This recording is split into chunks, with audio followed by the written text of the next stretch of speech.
Hello and welcome to Fashion Report Friday, the weekly video series trying to get you the most MGP possible from the Mandeville Gold Saucer every week on a Friday when judging begins in the Gold Saucer for the Fashion Report minigame. This then is week 336, and as we can see, the clue is Imperial Chef. Individual item clues include Cooking Up a Storm for our chest, Imperial Couture for our hands, Fringed and Footloose for our feet, and Jewels of Green for our necklace slot.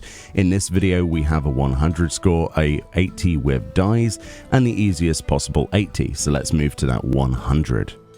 For the 100 score then, the first item on our list is the chest piece, which is the Stained Chef's Apron. This is something that's very easily accessible in the game, level 40, equipable by every class and job.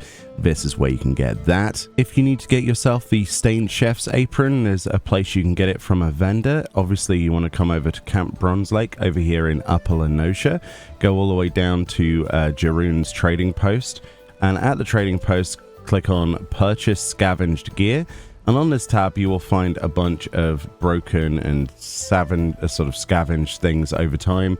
You will also find the Stained Chef's Apron for 1,684 gil, which of course will be available to everybody in the game level 40 and above. It is really such a good option. There are obviously lots of different culinarian related items that would also work, but I don't think that it's really worth listing those as alternatives, considering this is available to everybody and isn't locked behind a specific profession or obviously job.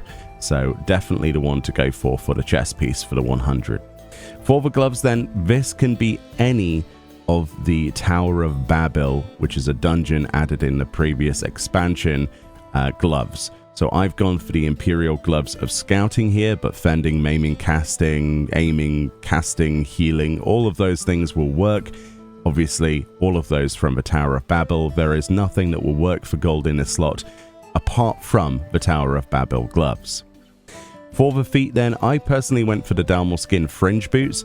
I actually got these here. The Dalmor Fringe boots you can get from Norlays in the Pillars of Ishgard. If you go over to the Jeweled Grosier, the market district, obviously a foundation in the Pillars, you will be able to find from Norlays this NPC here, and you'll be able to find this on the Disciple of Hand and Land tab. If we go 50 to 60, right at the bottom of this list, you'll find the Dalmor Fringe boots for 12,672 gil. That's available to all classes in the game, level 55 and above. A very good option. Alternatives to this slot actually also include the leather jack boots. This is something you can also get from low-level city-state armor vendors such as Gwalter in the Steppes of Thal, much lower level. However, I had these available. There's lots of really good vendor purchase items, whichever you have access to. I would recommend the Dalmor Fringe boots because sometimes it does come up as a separate clue. It spreads across lots of clues. For future fashion reports, the Dalmor Fringe boots are the ones I would personally choose. And then finally, we've got the Malachite Choker. This is something I got here. For the necklace then, come over to the Goldsmiths Guild, obviously in Uldar Steppes of Thal here, and then walk over to Estame's Aesthetics, which is just around the corner, and you will be able to get yourself one of these Malachite Chokers. Malachite Chokers are also crafted with obviously Goldsmith as well, but if we go over here to Battle Accessories, you'll find the choker a little bit down here, Malachite, for 1,817 gil, available to all classes in the game level 28 and above. A very, very good option. And of course, as well as that, there's pretty much anything that has a green jewel in it should work.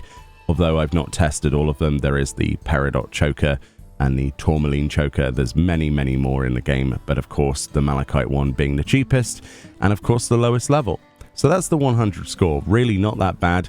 The only thing that sets it back is probably the gloves, requiring you to do a duty. So let's skip on to the 80 with dies. Okay, for the dies then, nice and simple, we've got ourselves here some basic dies. We've got All Brown, which is a Kobold vendor purchase die on any weapon in the game. We've got Charcoal Grey on any helm in the game. This is NPC vendor purchase from any die vendor for 216 gil. We've got Pumpkin Orange, which is a crafted die on both our chest and feet. We've got Sut Black from the Ixali tribe. for 216 gil on any hands in the game, and we actually have pure white, which is the only premium dye here, on any legs in the game. Bear this in mind then, we can move on to an easy 80 because I'm sure the pure white is probably going to put some people off.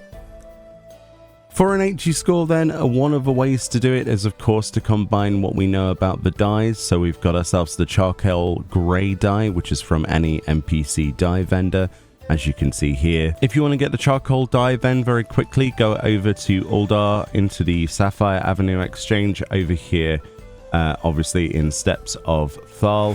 You will find yourself this NPC, Nanabay. You can go to any other city-state dye vendor, but this is the one I always go to. You'll find charcoal grey dye though for 216 gil a pot, and all we need there obviously is to pick up that dye. And of course we've combined that with the Damel Skin fringe boots, or alternatively you could get the leather jack boots. That's a really good cheap option as well, which lowers the level requirement all the way down obviously. But whatever you have access to. Another way of doing it would be obviously to combine any two items that you might have from the 100, and that'll get you an 80 score as well. Really easy fashion report this week. Definitely put your MGP buff on from your free company, your Jackpot 2 buff. Give yourself an extra boost, and you know, get some of the items added in Dawntrail. And obviously there'll be future items added to MGP as well throughout the expansion. So you might want to stock up on MGP now. Anyway, thank you so much for watching. Hopefully this has been helpful. More videos on the way, obviously, from Dawntrail as we unlock them. And I'll see you all next time. Bye-bye.